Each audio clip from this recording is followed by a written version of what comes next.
Pernah nggak kamu menunda mencoba sesuatu bukan karena nggak mampu, tapi karena takut gagal, takut ditertawakan, takut kelihatan bodoh, dan takut membuktikan bahwa kamu nggak sebaik yang kamu kira?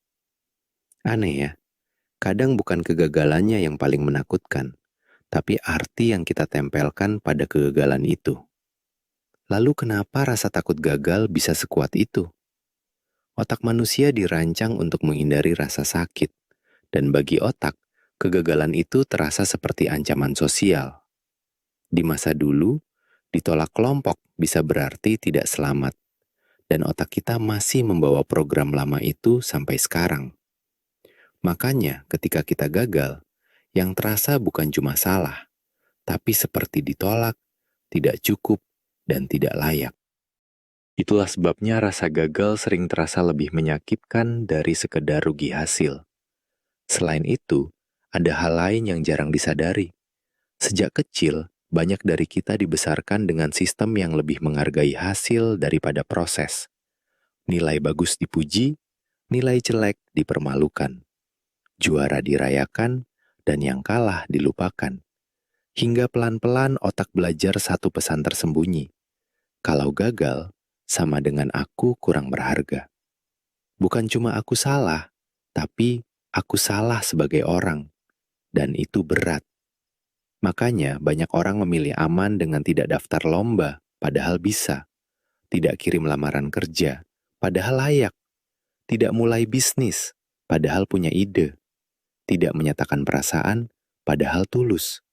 Bukan karena tidak mampu, tapi karena ingin melindungi identitasnya dari luka. Secara psikologi, ini juga berkaitan dengan yang disebut ego protection. Kalau tidak mencoba, kita masih bisa bilang, bukan karena aku nggak bisa, aku cuma belum mulai. Tapi kalau mencoba dan gagal, tidak ada lagi tempat bersembunyi. Dan itu terasa lebih menakutkan daripada tidak pernah tahu hasilnya. Ada juga faktor perbandingan sosial. Sekarang kita hidup di era di mana keberhasilan orang lain terlihat setiap hari. Feed penuh pencapaian, pengumuman sukses, dan highlight terbaik orang lain. Namun yang tidak terlihat, ada ratusan kegagalan di belakangnya.